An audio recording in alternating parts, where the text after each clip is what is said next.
I think he will join soon. So thanks, everybody. So in this panel, we're going to focus on startups. Our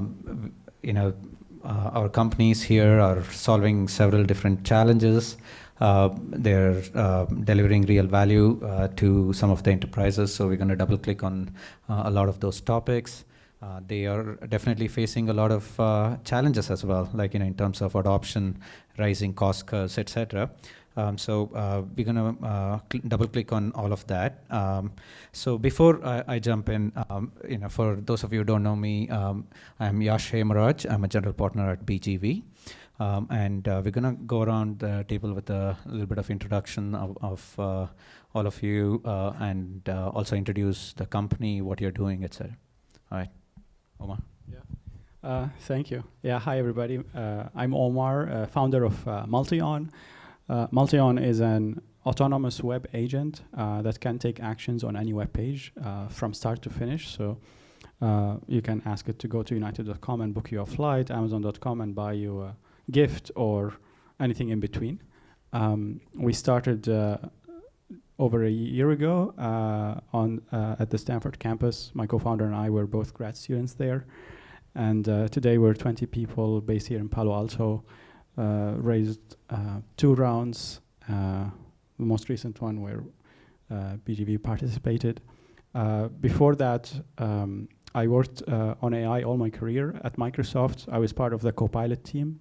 We used to call it the AI assistant, and that's where kind of the sparks of working on AI agents started for me. And then I joined Meta, where I worked on the ranking and personalization team for Instagram. So these personalization algorithms where we rank and pick the most relevant content to you. And I would say these were the large models before large models became a thing, because we also had like large GPU clusters. We trained really, really large models to do so. And so the combination of personal and co-pilots and agents were kind of the combination that led me to start Multion. Hi everyone, my name is Ali Safavi. I'm the CEO and co-founder of COVU. I'm usually on time with panels, but I thought we're the next panel. The story of COVU really starts with, I was at Plug and Play before. Many of you maybe have heard of Plug and Play. I was a partner there investing in companies. I got surprisingly very interested in insurance. That wasn't based on the plan that I had, but somehow I ended up in the insurance industry. I realized it's a lot cooler than I thought. It's the idea of us coming together, helping each other. And then we thought, how do we make it cooler? We thought the best way to do it is to better advising people, guiding people, and helping them navigate risk and insurance. And then long story short, we realized the best way to do it is to become an AI native services for managing customers, advising them, but through distribution partners such as insurance agencies. And that's how we kind of ended up doing what we're doing. And now what we do is we work with a lot of insurance agencies, and the perspective that I'm going to bring to this panel is less about building AI tools to sell to people, but we believe some of the biggest opportunities in the space are building AI native services, which is providing the outcomes as opposed to tools to people. So they don't have to go figure out how to integrate and implement tools. Hey everyone, I'm Sahil Agarwal. I'm the co-founder and CEO of Enkrypt AI. We are an AI safety and security company working with enterprises to help move their generative AI POCs, MVPs into production. Essentially, one of the biggest barriers that we've been seeing is the risks that come along with generative AI, whether that's a safety risk from fairness, bias, toxicity perspective, or a security risk like a prompt injection or a data privacy leak, things like that. And then mapping those to specific things that they care about, which could be domain-specific regulations, which could be internal policies, guidelines, what have you. Previous to this, I was the chief AI officer at another startup building models for Department of Defense and large enterprises, where this was pre-ChatGPT era. But what we've seen is the challenges with generative AI are not new. They're still the same, where hallucinations is just another name for inaccuracies. People were still concerned about biases and fairness and toxicity in previous models. Prompt injections today were adversarial inputs to computer vision models previously. Before that, I was a grad student at Yale in maths, building algorithms. And AI is really fascinating, but to actually move towards what I believe, to move towards where AI is omnipresent, I think it's very, very important that we solve these challenges around safety and security to build that trust that everyone has to adopt AI in a safe, secure, and trustworthy manner. Thanks, everyone. So in this panel, we have a good mix of AI native services and tools for building AI applications on top. So maybe in the previous panels, we also heard about how AI agents are coming in and completely getting into the decision-making process as well and executing them as well. You see agents acting as intermediaries between the software clouds. We had the ServiceNows, we had the Salesforce agents coming up, but the opportunity to kind of be the intermediary between them as well. So maybe in each of both the tools as well as the AI native services, maybe you can talk about your own business models. How do you price them? There are ways to think about as, like human replacement costs, technology plus margins. How do you think about pricing and how do you think about the business model? You pick which one is better. Pricing is interesting because we have a couple of products. So to explain, we built first the agent and the technology, and we built an app on top of that so that you as a consumer, as a user, can access it, and it works as your personal assistant. However, when we showed this to people, including some of our investors, they wanted to access the technology and have the interface be their own tools. So for example, if you're without giving anything away here, if you're a large e-commerce company and you have a smart speaker, and the smart speaker needs to take action on the web for you, it cannot do it today, they would love to have our technology integrated within that smart speaker. And so for that, we sell the platform as a technology platform, kind of like you access any cloud service on AWS. And for that, it's a consumption-based business model where, we do calculate our cost increases as you consume more, and so we put a margin on top of that, and we try to reduce our costs in the process and leverage some economies of scale. On the consumer side, it's more challenging because nothing really similar has been done before, which is having this personal AI assistant that can actually do complete tasks on your behalf. So, and this is not publicly launched, it's still in a closed beta. And there we've been running some pilots for testing the business model. And so we experimented with a subscription service around the $20 per month price range, because this also has been the most common price range for like ChatGPT or the Microsoft Copilot and others, and seems like a price point that people are willing to pay for and value AI for. So we ran that. We've seen around 15% conversion rate from like a free tier to like a subscription tier. But we also saw higher willingness to pay when we ran some deeper user research. So this is not finalized yet when we launch like a direct consumer app, but for the platform, it's consumption-based, kind of a standard pricing. Ali, you're doing AI native services. So how do you think about pricing, given that you have the ability to completely redefine the workflows within agency, like an insurance agency? Maybe touch upon what you're doing with the insurance agency and kind of tie it into the business model. I think to talk about the business model, it's easier for me to talk about how we ended up here, because I was not planning to be here, to be very frank, in terms of the business model. So we started with the vision. What do we want to be? We want to be the best customer advisor in the world. We want to be the best risk manager in the world to help people like better manage the risk. I first built an AI advisor company. That was the first company back in 2019, end of 19. And that was, how do we use data science to be able to better advise you, understand your risk, and give you advice? Lesson learned, no one gave a crap. Like, frankly, you talk about people want insurance, but like people just want simple stuff. Like, they don't want really complicated advice. So the whole idea of AI for advice just went down the drain. Like, we built it, but it didn't really go anywhere. Then we were like, agencies would appreciate this. Let me try to work with agencies and see if they would use it. We realized they do not know how to use tech. Like, we're talking about using AI advice while a lot of people still use files. And like, we're talking about, hey, can you use all these apps? And like 90% of my people are just calling me or coming to the office. Like, how am I going to use all this? And, so you see, like, we problem solve. We still want to be the best customer manager. How do we do it? We realize instead of being a B2C company, it's much better if we can go on essentially roll up the customers of these agencies by buying them or not by buying them, frankly, like ideally value-based. Is how we kind of ended up with this services business, because we realized to be the best customer advisor, we need to first be the best customer manager. So we could have the relationships and then to be able to advise them.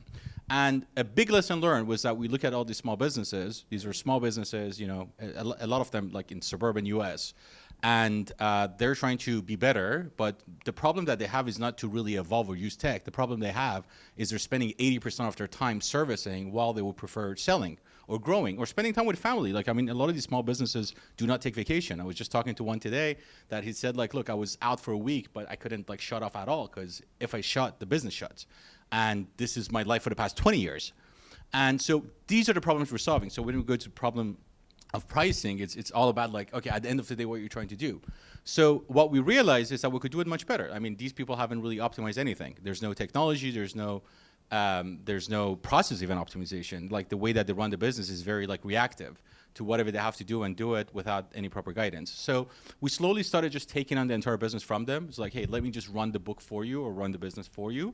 And then we always knew that the vision of the future is AI, and we had zero doubt in it. And it was like, we'll transform you. You don't have to worry about it. You don't have to figure out how to use all this. And the more important thing is that I also worked with a lot of insurance companies. Insurance companies, I mean, it's an innovation dilemma. It doesn't matter how much they want to change. They're just not gonna. It's not gonna be. it's not gonna happen.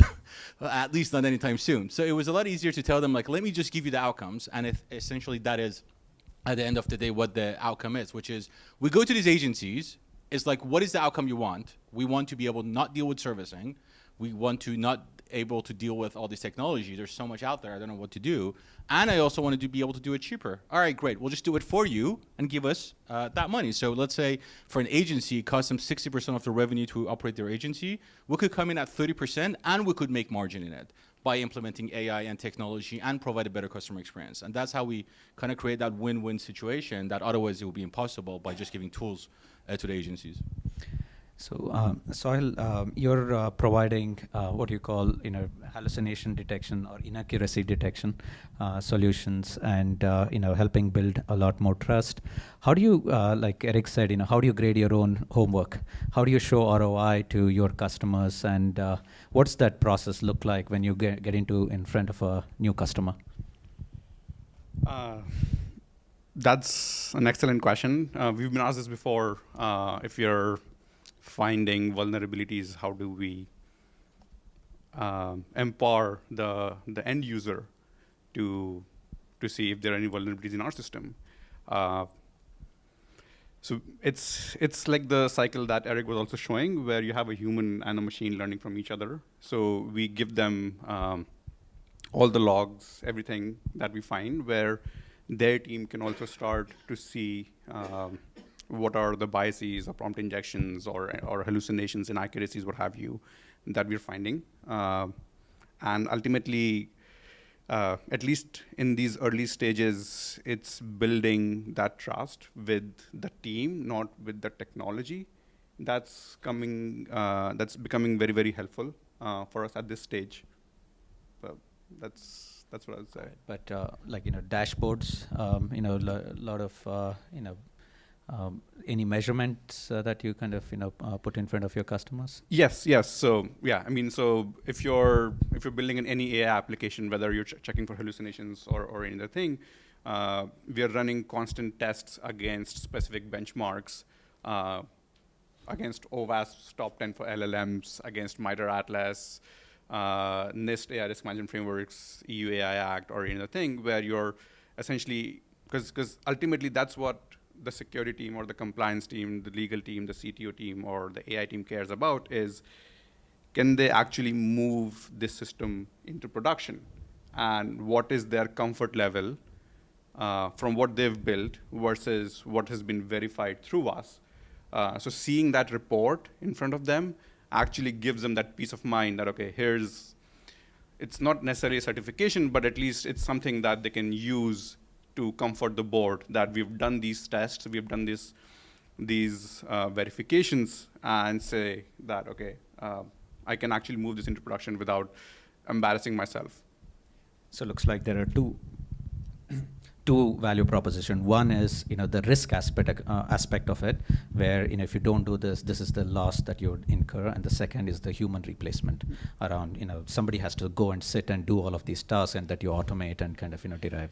In a lot of cases, we do have humans in the loop as well, where they're also guiding our systems with respect to what is it that they want to care about. Like you're not replacing, but you're augmenting manual red teamers. But in the end, they have the domain-specific knowledge with respect to what is it that they care about inside their products.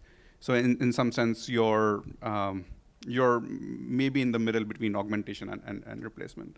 Got it, thanks. And going into today's advancing human-centric design topic, right? Ani covered this a little bit about some of the barriers that enterprises are facing, and the top one is trust. And within that, when you dig into it, it's around data privacy and security. And Omar, especially when you're addressing a lot of the consumer-related data. How do you kind of, what are some of the, how do you handle data privacy and security concerns for your customers? Yeah, I think obviously this is a very, very high priority when we design any of our systems and architectures and so on. And, I like the topic of this, like human-centric design, because the whole reason we started the company was we believed that many people are not getting access to the help they need. And if you look at, for example, all Fortune 500 company CEOs, what they all have in common is they all have an executive assistant. And if you meet a billionaire or like someone who's quite wealthy, what you see they have in common is they all hire some sort of a personal assistant. And since technology was always this democratizing factor, we believed that with AI, we can democratize access to this particular superpower in a way, because if you can delegate the things that you have to do so that you can only focus on the things that you actually want to do and enjoy doing, everybody will be happier, more prosperous. And so from the core, from day one when we started the company, we were driven by this human-centric design principle. And so everything we do, every decision we make, is also very, very much human-centric. And that's why we talk to our users constantly. We are one of the very few startups at our size who have a full-time user researcher. We rarely see this at any other company. But when we say customer obsession is a value of ours, we do mean it, and we put our money where our mouth is. And so this extends to privacy and security and GDPR and all these things being part of our design and architecture. And one of the just key technical decisions we try to make always in line with that is we try to do as much as possible on device versus sending stuff to the cloud and to these large models. And so we are very serious about doing on-device inference and personalization and so on. And then only then when we have to travel to the cloud, then we send stuff to the cloud with as little PII as possible. So these are some of the... Right. And, especially, trust is such an important factor when you go to a new customer, right? And are just being like certified or in SOC 2, GDPR, that level of compliance is sufficient, or is despite that you see a lot of trust gaps, and how do you overcome that? Yeah. I'm going to touch on the consumer side more because my fellow speakers here maybe touch more on the enterprise side. I think on the consumer side, even trusting an AI to do something for you is, in a way, a new concept. And so trust starts from the experience itself, from the UX, from the design. And we have a framework for that. We call it ask for information or confirmation or help. So let's say an agent is going to buy your flight ticket. If you didn't specify enough what time you want to go or what destination, that's asking for information. So it's not going to act before asking for information. Ask for confirmation. If it's going to pay $2,000 to buy a ticket, it's going to ask for your confirmation before it does that. And ask for help is if it hits a wall and it doesn't know what to do about it. So don't hallucinate or come up with some random actions. And so we use this framework, and it's integrated in our design and our agent, where it's information, confirmation, or help. And so it knows when it's not certain about taking an action to ask for one of these three things. And Ali, when you look at insurance companies, right? These guys are probably, like you said, most laggard in terms of technology adoption. How do you build trust with that industry, particularly with your customers? I mean, thank God we don't have to really build a lot of trust with them, because we're just selling their behalf, and we're not selling any tools to them. So of course, I think AI right now, the stage it is such a new development that I think a lot of people are in the petting zoo phase of it to understand, what they're doing with it. So I don't think that there's been mass scale implementation. I think a lot of the trust really has to do with the quality. I feel like regulations itself is a massive topic right now, because you think insurance industry is slow, you should see insurance regulations. It's it's even slower. So because of that, a lot of people have questions hey, we're going to invest all this money and then regulation is going to come out saying AI cannot pick up any calls. How's that going to work? So I feel like there's a massive hesitation in terms of saying how's that going to go. But I feel like putting the compliance part aside, right now is really a matter of what AI is capable of. I know it's ever evolving. It's going to get better. In our use case, the way that we are implementing AI essentially is that we want AI to be able to pick up as many calls as possible, or text or emails or whatever up front, to be able to process the request to the extent possible, pass it to a human whenever it can process something, and then guide the human to transact it. And in the back end of it, for the transaction to be completed, which is going to an insurance company, perform a transaction, come back, to use potentially a model, a large action model or something like that, to be able to process the transaction. So right now, I think a lot of the trust is really a matter of how much can it do the job, because a lot of these models are new. But I feel like what we're seeing right now and how fast it's moving, within 6 months, I think 50% of these transactions are going to be automated with AI. And we already have a lot of live applications that we're seeing the results and how massively they've changed and created efficiencies. Thank you. And Sahil, moving to you, when you look at all of these larger companies, right, like an AWS or Azure, they're saying, give us all of your data and we're going to find this this insight for you. And, so what particular, when you, are in front of the customers, right, and, you want true data and true model privacy, right? So what do you see happening out there with respect to enterprises, and how do you see the trust gap playing there? So interestingly, a lot of the enterprises that we speak to, they're moving away from public clouds. They're moving away from SaaS to private clouds, or even on-prem in a lot of cases, actual on-prem, physical on-prem, because trust, privacy, security is really the biggest concern that they have with AI, because a lot of SaaS applications are also now saying that we're integrating AI, and what is that doing to the data that their employees are interacting with on those SaaS applications? So that's a trend that, interestingly, is starting to come around with AI, where while there was a push to move everything to SaaS, but now with enterprises, things are starting to go back to private clouds or on-prem. And that I think is will define how AI gets adopted, especially with a lot of these top 5, top 10 model providers being totally available only as SaaS. So that's where I think a lot of SLMs, or small language models, are also coming in, where not only do they do the task better, but they're also working inside your own environment where there's no exchange of information with the cloud. So do you see any limitations with these private AI offerings or private instance deployments?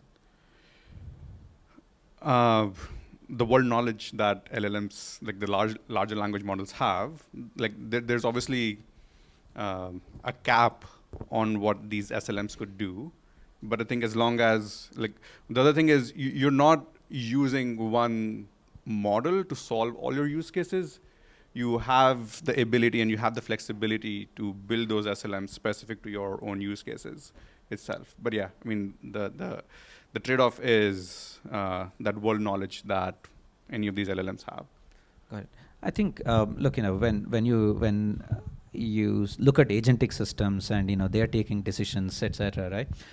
You look at an employee in any company. When a new employee is onboarded, you look at they have their credentials checked, their backgrounds checked, and every decision that they make is recorded, or at least there is a source and a neck to choke, right?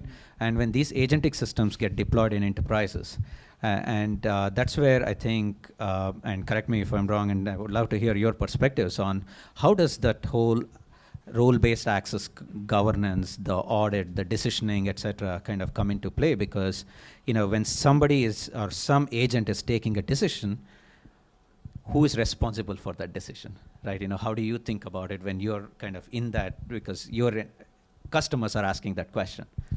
That's exactly the point where we're headed towards, right? Where right now if I need to fire that person, or if I need to do something, or do a penalty or anything to an employee, or promote it, or promote, yes, if they take a good step. But I think with agentic systems, it's the whole company that's on the line, more than what you had with just an employee itself, because it's a whole company-wide decision to deploy an agentic system or an AI system. And if you're working with these LLM providers, there's also that shared responsibility model that kicks in. Who owns what part of the security infrastructure, or who's responsible for what part of security infrastructure? So in that sense, I think building that trust with that agentic system, knowing what the gaps are or the potential gaps are with that AI system is very crucial for any enterprise to actually say that, okay, I'm comfortable moving this AI agent into production or AI system into production. The same thing that you would do with any employee, like you said, you would do that background check, you would do that. You have to do that with an AI system as well today. Just to kind of add to it, like in our case, it's interesting because what we're doing is managing customers on behalf of agencies. And in insurance, E&O is a big thing. It's a big topic because you're advisory services. So any kind of errors or omissions, there's massive insurances for it, policies. It's a thing. So because we're taking on that responsibility, we're also taking on the risk, which means that falls on us if we make a mistake. But so far, what I've seen, and I think I'm gonna continue to see, our people screw up all the time too. It's not just the AI. And actually, I'm much more comfortable for the AI to screw up because I know how to fix it than like dealing with a lot of headcount of people that screw up on a daily basis, which creates a lot of liability. So I would say overall, I think that's decreasing our exposure, not increasing our exposure, even though we know AI is going to screw up here and there. It's similar to like how employees screw up, but at least this one is fixable. How has that changed the way you think about insurance, like as a company, like taking company liability insurance, like, have you changed the way you think about, how much coverage do you take as a company? No, because again, like I see the AI right now as just another employee that we have. It's almost, the agent experience is almost like you've added this one employee that is just a rock star and it just ends up being cheaper than some of these other employees that you have that are, again, like the best way that I describe it is like you have a job, there's a lot of tasks, you have people specialize in different tasks, and then you have an AI as just a different employee that is doing a bunch of these tasks. So similar to employees, AI could screw up. and because of that, we haven't seen like a new exposure. And frankly, because it goes through a product quality assurance, I have a much higher hope in how our product does quality assurance than our service team does quality assurance. So I think overall, I'm a much more comfortable with that side. But agencies actually are taking a much smaller policies now because they're passing a lot of that E&O to us. But AI itself right now, no. And again, even if AI has a massive shift, by the time insurance companies understand that, that's going to be years that these E&O policies are going to get better. So I don't expect like a big shift immediately.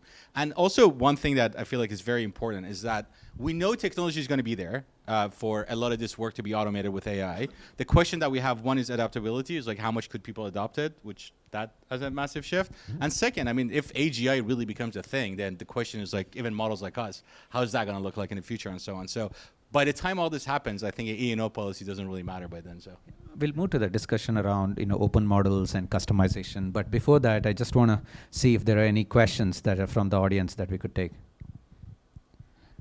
Justin. You've got that are building the foundational tools themselves. I could just talk about our use case at least. So first and foremost, here's a fun topic with all of our VCs. Have you looked at this new startup that is out there that is going to give you this new AI tool feature that is great? 90% of the cases when we look at the startup, it's just a skin on top of an OpenAI or like an Anthropic, or just there's nothing. Like, I mean, why?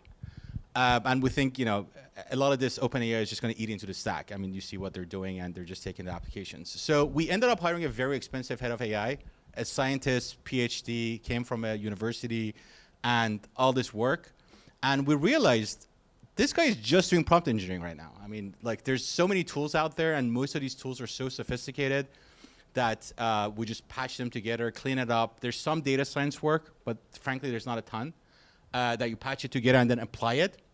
And unless you're going to train models, which I don't think 99% of people are training models because it's very expensive. There's only a few people that really need to train models. At the end of the day, I feel like that's how we're using it. Again, I can't speak on behalf of every enterprise, but for the most part, what I've seen is you don't need very expensive data scientists, just people that understand the basics, that could patch them together. There's some cleanup with the data you have to do to be able to feed into the system, to know where to put guardrails, to understand how these models actually work. But beyond that, it's just that's one of the reasons I found the model very exciting, that you have like the biggest impact in the middle range of salary, like not the most expensive and not the cheapest one, because that knowledge worker is the one that is being disrupted. And that's exactly what we're seeing. And one big opportunity that's creating, not just for AI work or data science, for every job, is because that knowledge is becoming democratized. We could hire much cheaper labor, which creates a much bigger arbitrage as well on the labor costs that we have. So similar to AI world, all of these worlds, I think because that knowledge is becoming democratized, that's a massive just labor shift that we're seeing. So maybe we'll move on to this topic around open source and closed source AI models. Like, there are, many open source models that are coming up. Want to see how, as you guys using, LLMs, which are closed source versus open source, what's kind of the decision framework? How are you thinking about those? Yeah, we would like to have diversity of models and have a healthy competition in the market. And in a way, we're thankful for Meta for pushing that with their open source Llama models, because they are forcing the other companies to drop their prices, keep them on their toes, force them to keep innovating.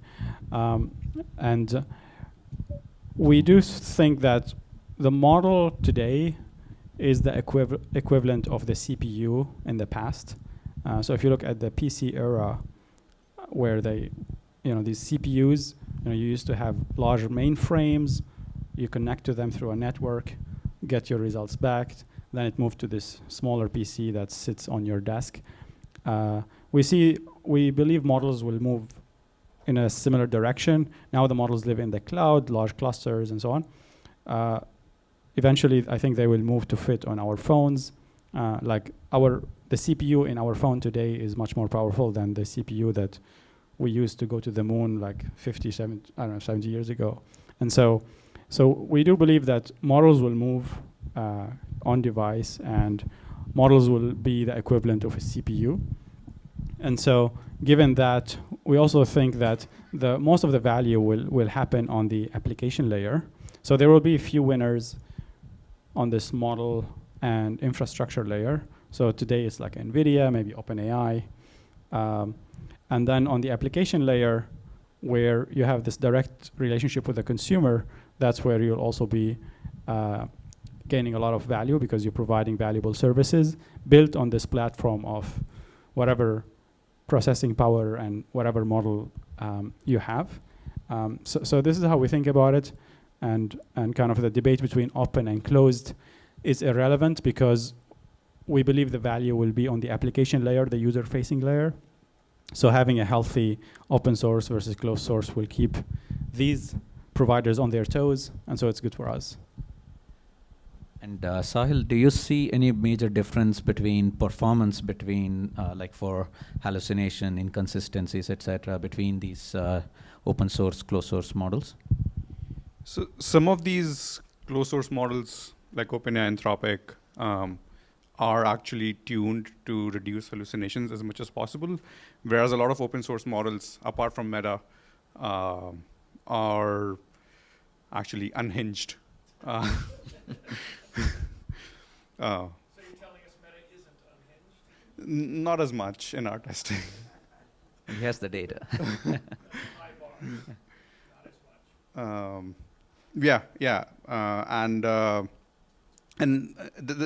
I think like in our experience, the reason is whether that's Snowflake's model or any open source model, they want to just push it out there to have enterprises fine-tune those for their use cases. They can do their own safety alignment, they can do their own guardrails and so on and so forth, but just giving them a raw model that they can work on top of.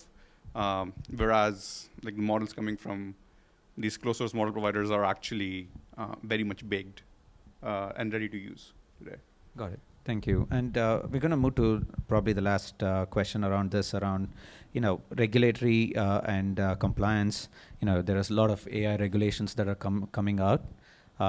What are your thoughts on them, and what advice do you have for other founders who are kind of building new companies? So my advice to the founders is related to regulation? Yeah. Yeah. So, and how do you think about AI regulation? Yeah. I mean, we're not policy experts, so we will follow the law, whatever the law is. I think in general, you want to look at differences between maybe like if you look at an A/B test between Europe and the US, for example, in terms of AI and innovation, and where is the value created, where are the most innovative companies are created. And so look at the underlying regulation in each of these places. I think that might give you a signal for the better direction to go with. And so I think a thoughtful regulation that does not kill innovation is the right balance. And so whatever that is, we're happy to collaborate to shape it or to follow it once it's decided. Do you have policy advisors that you're hiring to kind of navigate that, or how do you kind of structure the team in terms of policy? I think we're too small at this stage to afford that. What we do is, we have some major investors who have their own people who help us and advise us on these things, and so. Today, I think the clear stuff is around data privacy and security, which we follow strictly.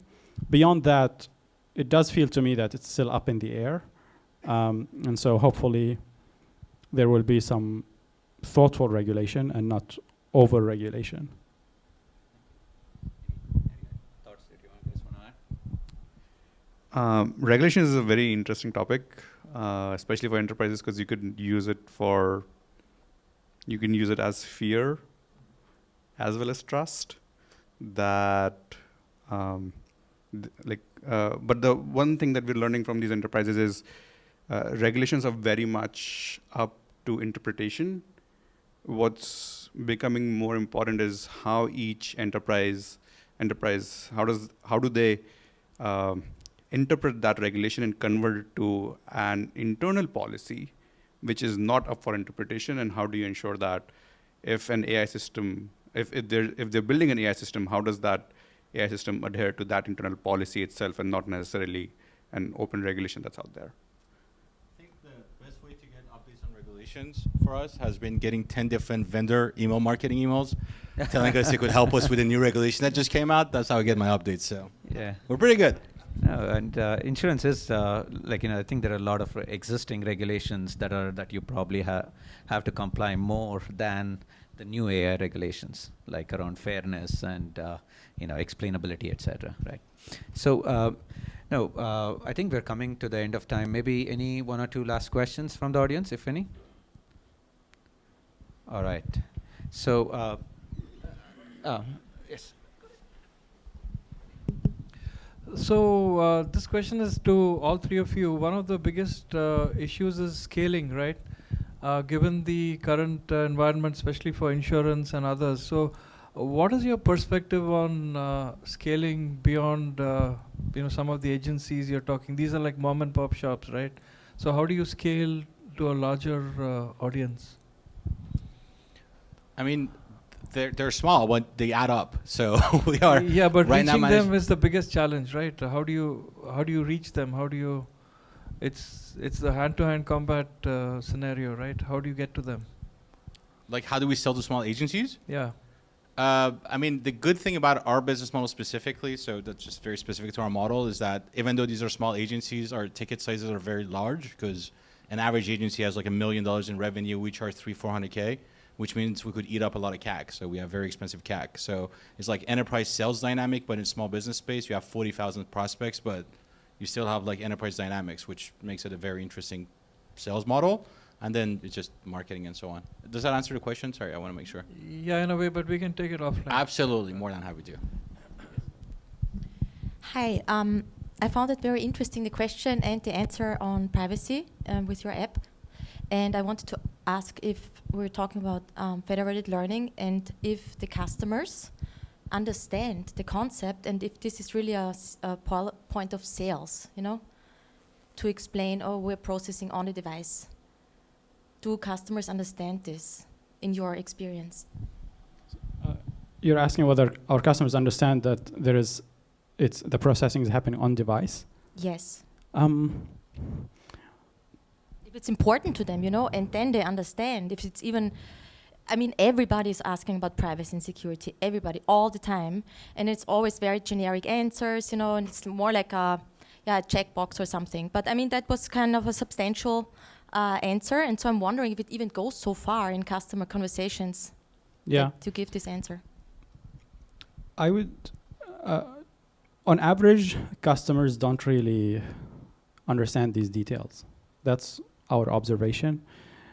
What we try to do is, in the experience itself, especially on the consumer side, how can you show that as part of the experience? And so, for example, telling you what our agent is doing every step of the way, if you want to know that. Sometimes we even show you how it is doing it on a website. And you can see that it's happening on your device. So I think these are some of the things we saw build this trust, plus the framework I talked about earlier, where we ask for information, confirmation, or help, builds this kind of trust relationship with the customer. So most customers technically do not understand on device or in the cloud, I think, until today with any service. Mm-hmm. Thank you. So it's transparency that is really trust evoking. Transparency, exactly, and through the experience. Thank you.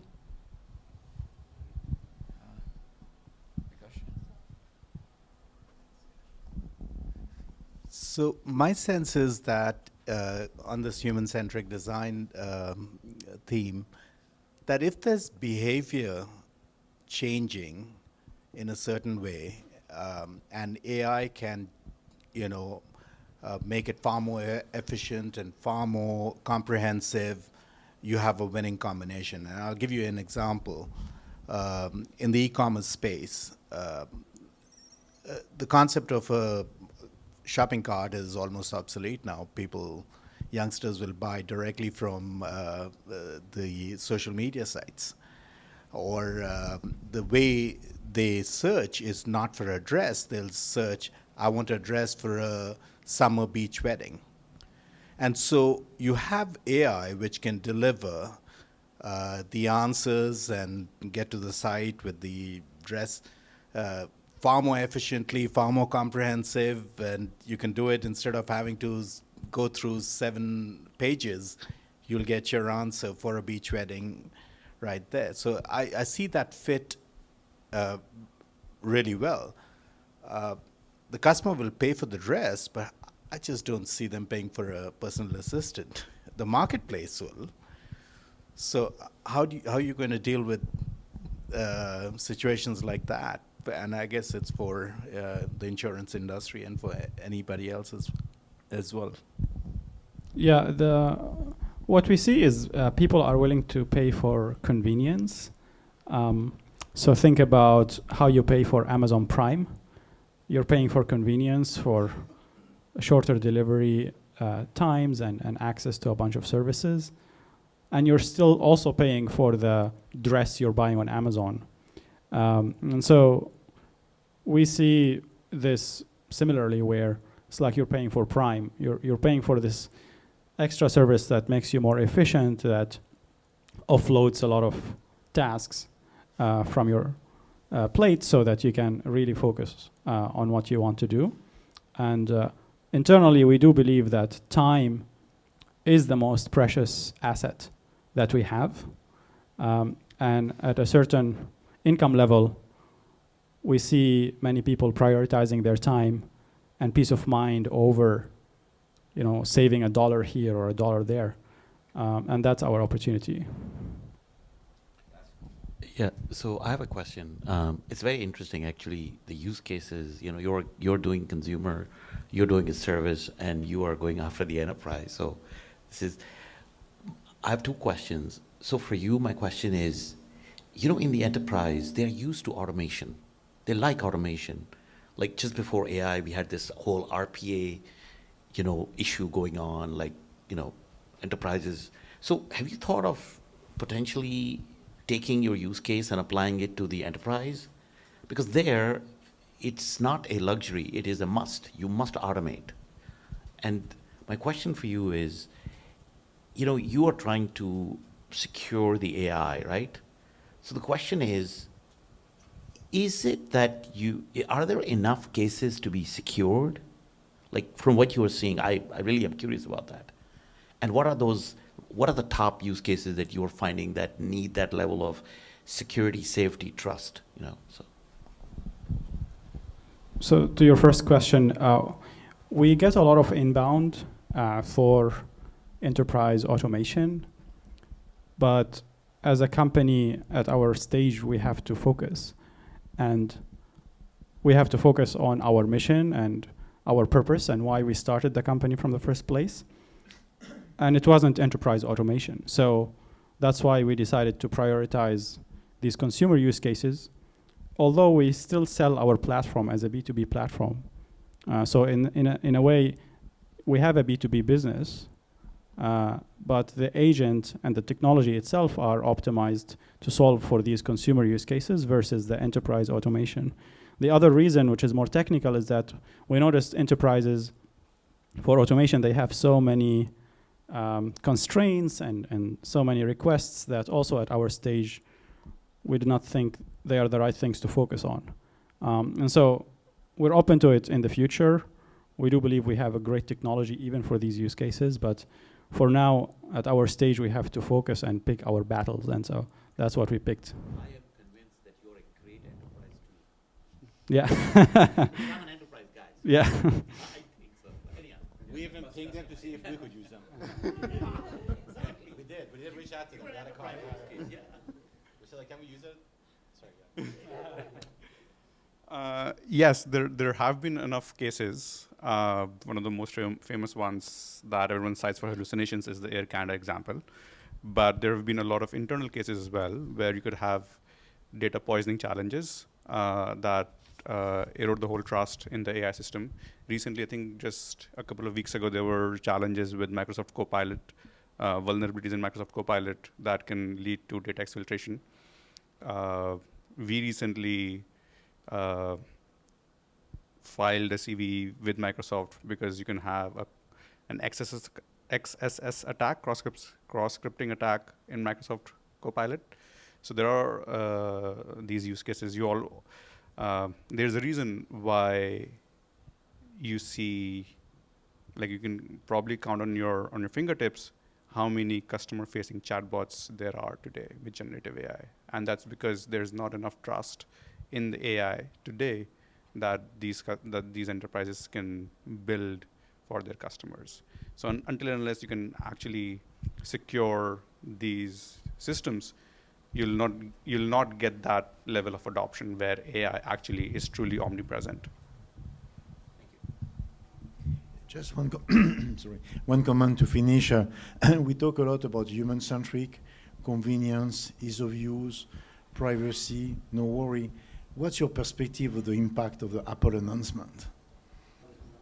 Sure, you're still solving for data privacy, but you will continue to have issues with bias, fairness, toxic content.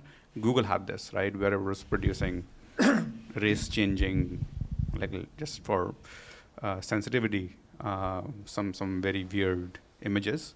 They had to scrap the whole thing. Apple didn't launch Apple Intelligence because they're still undergoing those testing to ensure that the Apple Intelligence AI actually is usable and will not embarrass Apple. You'll solve for data privacy by having it on device or in their private clusters that they've said, but all the other security and safety challenges still remain. So I think you're asking about Apple Intelligence, and two thoughts. The first is, when we started the company, we believed that platform owners will always have an advantage on their platforms. So Apple will always have an advantage on iOS. Microsoft will always have an advantage on Windows. So we decided our agent is designed to interact with web services and websites, right? So that was like the decision to go into that direction, because the web is open, so we have a fair chance, a more level playing field. The second is that the services that are provided to consumers in an AI-first world, in an agent-first world, we believe that developers who are building these services will have no incentive to build an iOS-centric service and pay a 30% Apple tax. Instead, they will build a web service that is accessible from any device or any agent.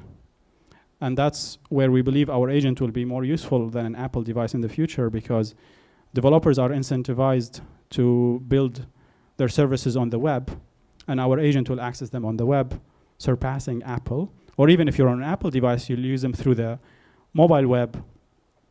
And so we don't think the Apple announcement will have a big impact on at least the direction we're taking. So with that, I want to thank all of the speakers here. So thank you for sharing your perspective. I think we'll move on to the investor perspective next. So Anik, over to you.